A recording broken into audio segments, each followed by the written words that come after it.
Good afternoon. Hello, everybody. Well, Thanksgiving has now passed. It's December. It's wild. Yeah. Yeah. And we're back to talk about recovery in the context of sensory motor related obsessions. So, yeah, So, correct. sorry, a No, little it's good. slow to the punch today. That's all good. Right. So, and last time we talked about compulsions. We sure did. Yeah. So, do you want to start us off with some Yeah. fun exposures here? Fun exposures. One of the things that is, I think, important to note at the outset is something that we talk about pretty regularly anyway, is that life is an exposure.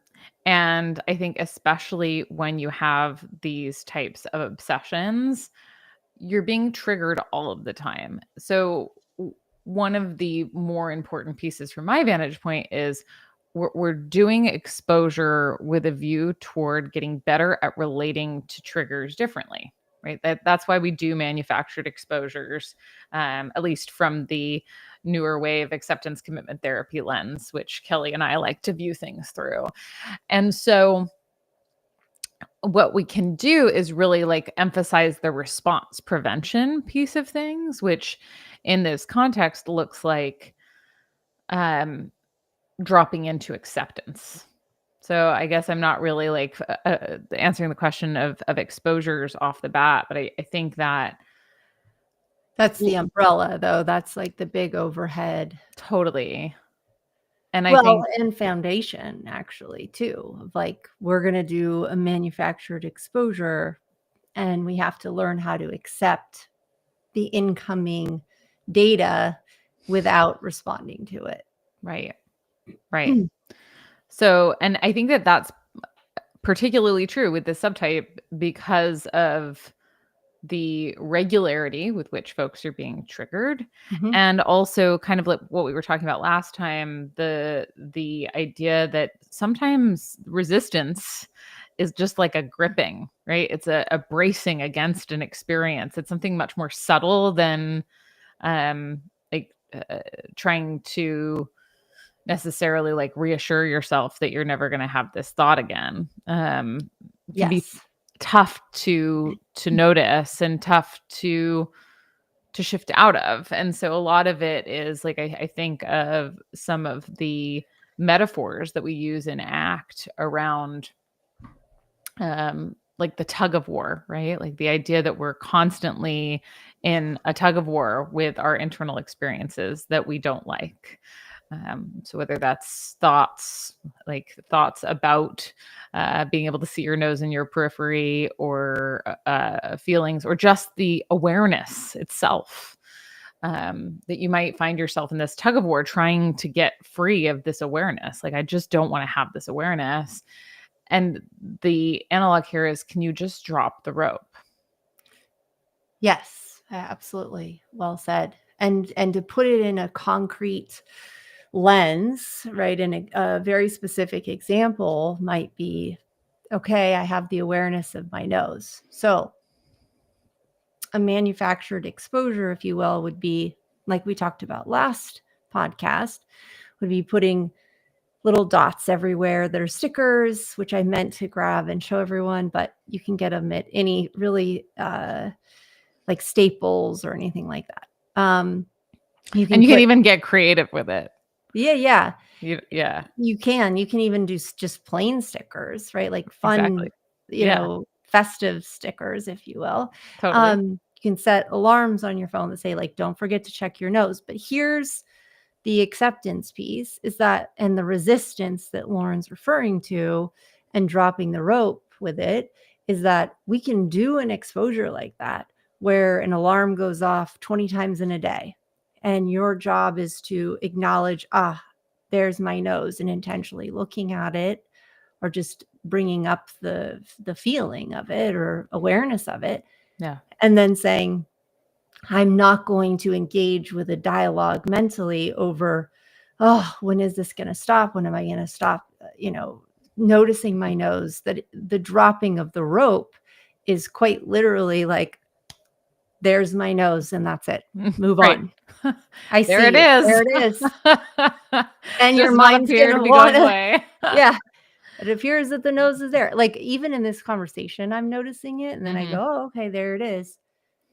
It's crazy how fast you can do things and like do simultaneously. And then people go, and then you wonder why you can't remember anything. It's like, well, people with OCD are tracking a gazillion things. That's Yep. total different tangent, but No, but it's not, and I think that that's even true of recovery, is that if you're finding yourself frustrated with the fact that maybe you miss certain things, the ability to go like, "Oh yeah, I'm noticing my nose. Okay, let's let that be there." And like it takes a little bit of the mental CPU to do that. Much less than like trying to resist it or right. that kind of thing, but it's still there. I also think I realized after last time, we didn't necessarily talk about distraction as compulsion. And it's one that generally I I don't spend a lot of time talking about because I think a lot of people get tripped up on it, especially with mental compulsions. It's like, oh, go, but what if I'm distracting when they're really just talking about refocusing on something that's more meaningful to them.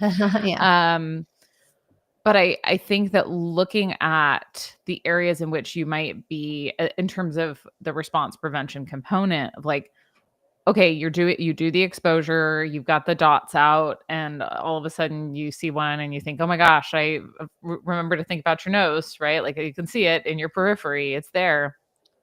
That what we want to make sure too is that while we can reorient our attention, like I'm not saying like now you have to just stare at your nose for the rest of your life, like you've got better things to do. No, it's But just acknowledging it then. right, but it's not like, oh my gosh, I can't think about that. Right. Right. I got to think about something else quick. What's the next thing? Or like, I'm just going to start reciting these hollow words in my head just so that I'm not thinking about this. So a lot of it is about, I think, the ethos behind what you're doing and how you're shifting your attention in those moments. Yeah, absolutely. There's no doubt about it. Yeah. People definitely get tripped up on that. It's like, is this avoidance? Is this distraction actually just me trying to avoid this feeling and awareness? If there's a what if, OCD is going to Yeah. capitalize on it at some point. That's nature of the Right. beast. Right. And typically people aren't just sitting around all day focused on a sensory motor experience, like swallowing. Like I know we keep talking about your nose, but if people are working, let's say, and they have a dot or a reminder that's going off, they can simply acknowledge it, maybe even acknowledge the feeling. Crazy, right? Uh, Wild sitting woman. with the feeling means like allowing that feeling to be there without judging it and just say, oh, look here, this feeling is here. Fill in Yeah. the blank. Like, oh, anxiety's here, worries here, fears here, sadness maybe, or grief is here. Yeah. And then we're paying attention to the emails or the meeting we're in and refocusing on that, but just allowing that experience to happen without messing with it, without Yeah. trying to alter it in any way. Yeah. Yep. There's such a fluidity to that. And I think it speaks Yeah. really to this whole concept of cognitive flexibility, Yeah, right? The true. ability to like be in the presence of these different experiences, but then to like pivot and to sort of like, okay, well, where am I? Like what's actually going on? And oh, okay, there's that too. All right, well, then this and Yeah, which is a great segue into attention training yeah. here Take it. is Take it, girl. is teaching folks like, hey, look at, we can allow the sound, the sensation, the visual awareness to exist while also learning this ability to say like, oh, I can shift my attention to another noise and have that noise be the front and center.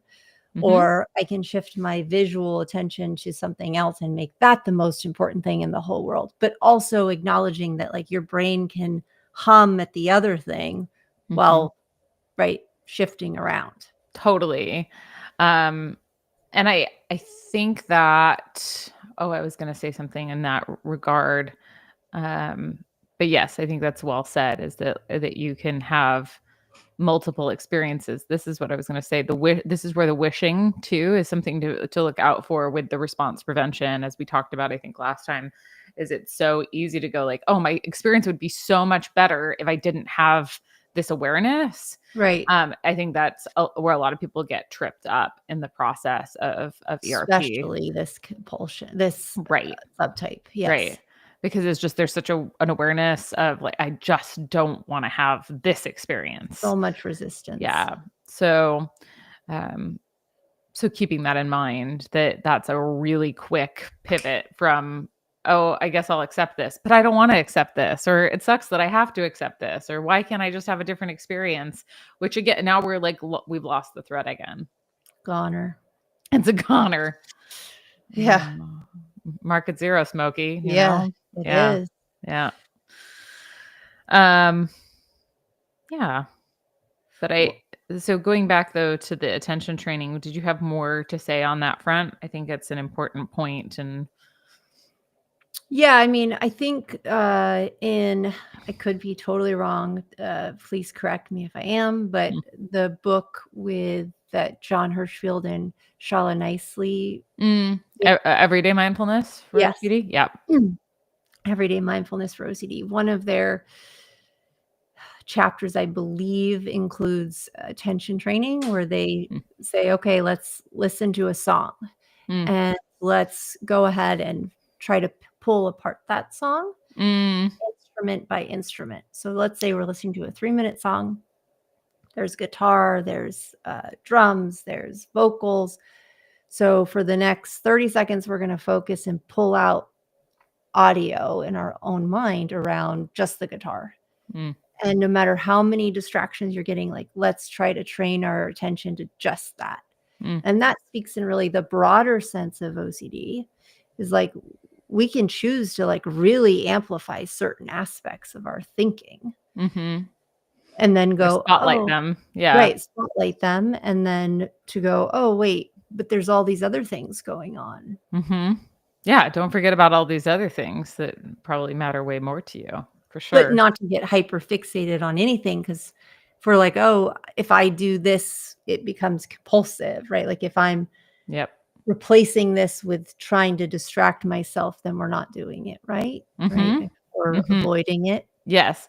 It actually really reminds me, and I was just talking about this in a little class I was teaching, the podcast recording that you and I went to with Youngi Mingyur Rinpoche. Yes. Oh my gosh. An eon ago. Yeah. And the open awareness meditation that he led everyone there in, and that it was so simple. And he just said, just do nothing special. Just sit there and notice.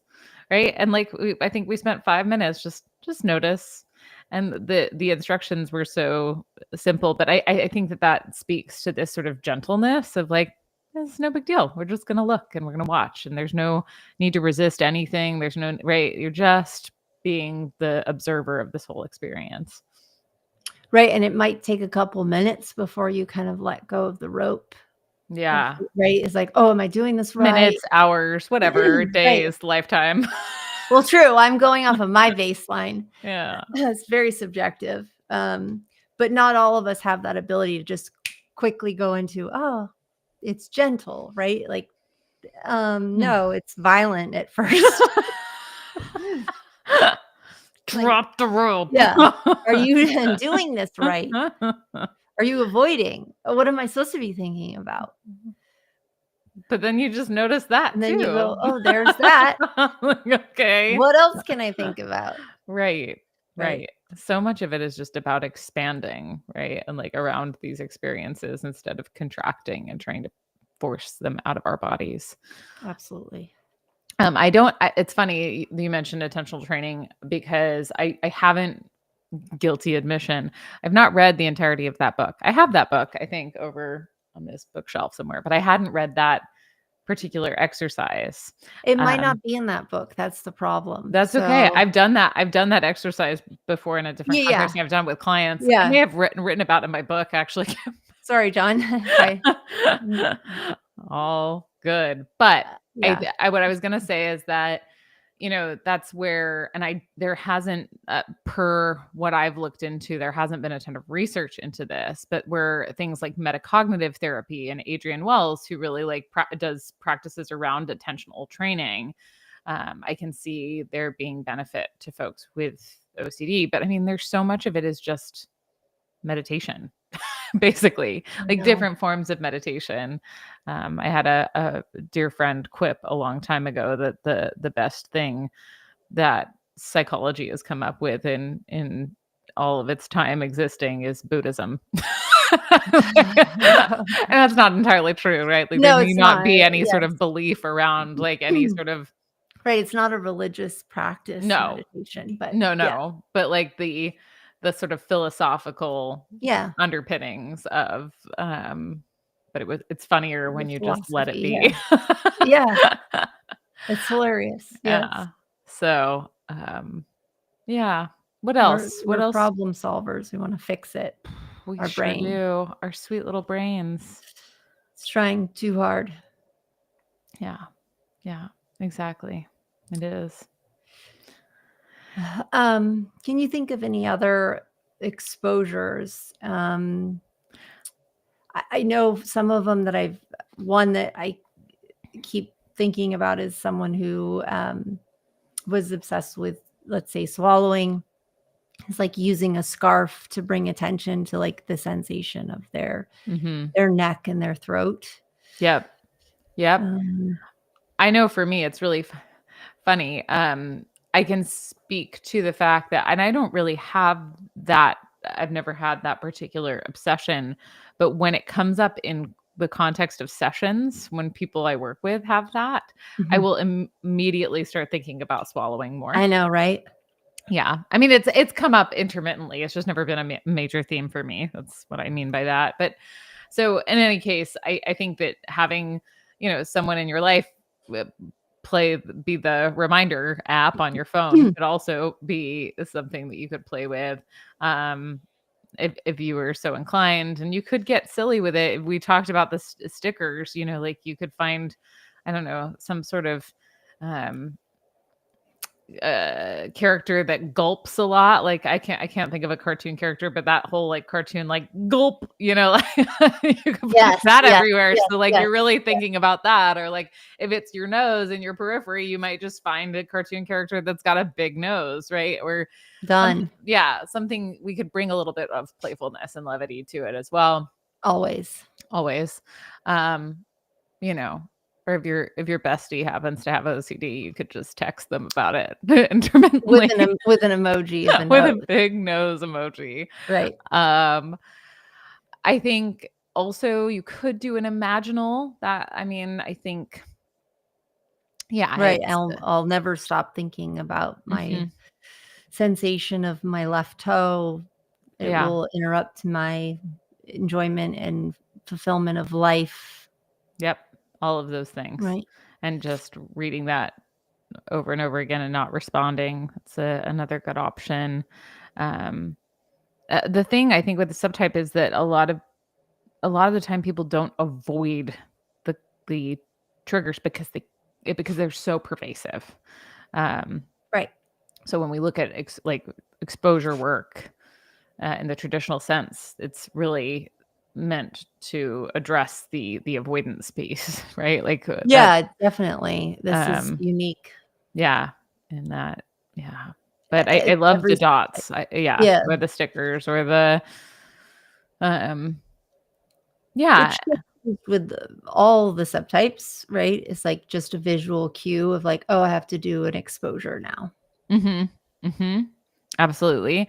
Oh, and one thing I will say too is that sometimes if there are, you mentioned the scarf, but even like foods or drinks that that might be a little bit more triggering that you may avoid, right? Like that might be something to work on as an exposure, and to refrain from, trying to distract yourself so that you don't have the awareness at all in the first place. Yes. And actually, a lot of folks with this obsession will tend to like go to many great lengths, like going to doctors and trying to troubleshoot, like if it's say like tinnitus or eye floaters, or they might go to multiple specialists that are of different variants. So removing that is also very important. Yep. It's like kind of Absolutely. like a one and done deal. It's like, okay, well, we can go once, but after that, it's just becoming compulsive. Totally. And honestly, sometimes even if you enjoy scrolling social media just for the hell of it, right? That um doing that and then refraining from looking at accounts that might provide you, you know what I mean, like from doing any Right. sort of like Reassurance. active online research into, or that I can see that being a form of exposure and response prevention too in this context. Definitely. Definitely. Yeah. It all comes down to acceptance, and like, radical acceptance is like, this is here. I don't need to have judgment over it. I don't need to get rid of it. It's just part of my experience. That's it. That's it. Simple, not easy. No, this is a practice. Yep. But there is so much freedom to be had. And I think that we can, in acceptance, develop like more space to be aware of more things, in the context of some of the attentional training that you're talking about. That Yes, absolutely. you start to recognize, I can have multiple awarenesses at the same time, and I'm not stuck just because I'm aware of this one thing that I prefer not to be aware of. Right. And meditation itself actually can be also used as an exposure. Yep. I forgot that one. That's such a good point. I know. That's like we buried the lead there. I know, completely yeah. forgot to We mention were that dancing too. all around that one. Yeah, but So it's so true.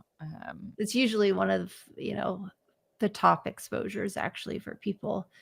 Yeah. And especially people who are afraid of being aware of their breath in perpetuity. It's because most mindfulness meditations use grounding in the breath as a staple, that it can be really, really tricky. Right. Absolutely. Or doing a meditation with your eyes open if it's a visual trigger. Totally. Yeah. Well, yeah, that's it. I think that just about That's a wrap. wraps up. I have reached out. I completely dropped the ball on letting Molly Schiffer know the dates. So I've reached out to her. If we can have her on next time, we will. If not, we'll have her back after we start another subtype. Yeah, absolutely. So we'll look forward to seeing everyone in 2 weeks. Yes. Excellent. Have Thanks. a great week.